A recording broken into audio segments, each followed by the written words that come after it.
ఈ 2 కులాలు కనుక రేపు సైలెంట్ అయితే ఆర్ జగన్ కనుక వీళ్ళ గాలం వేయగలిగితే పరిస్థితి ఏమవచ్చు? 2019లో అంత ఉత్సాహంగా పూనుకొని జగన్ని ముఖ్యమంత్రి చేయాలనుకున్న రెడ్డి కమ్యూనిటీ 2024లో జగన్ కనీసం అడ్డం రాలేదు, రక్షణగా నిలవలేదు.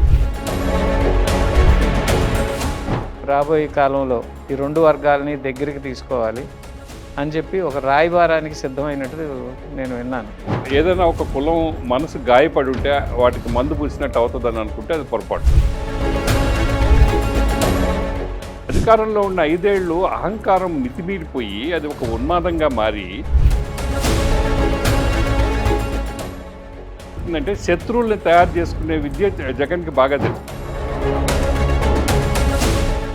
నా కులాన్ని నేను అభిమానించుకోవచ్చు, కానీ ఎదురు కులాన్ని ద్వేషించకూడదు అనే బేసిక్ కామన్ సెన్స్ కూడా మర్చిపోయారు వాళ్ళు. వాళ్ళెవరు మన పరిపాలనలో వాళ్ళు బాగుపడకూడదు. కమ్మ పార్టీగా ఉండే తెలుగుదేశం, కాపు పార్టీగా ఉండే జనసేనకు సీట్లు రాదు అక్కడ. వాళ్ళు ఏదో చిల్లర మాటలు మాట్లాడితే ఈయన చప్పట్లు తట్టడం వల్ల ఆ కులాల మనసులు గాయపడ్డాయి.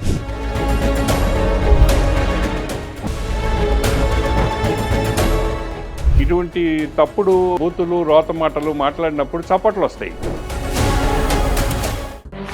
వాస్తవ వేదిక ప్రతి గురువారం మీ తెలుగు వన్ న్యూస్.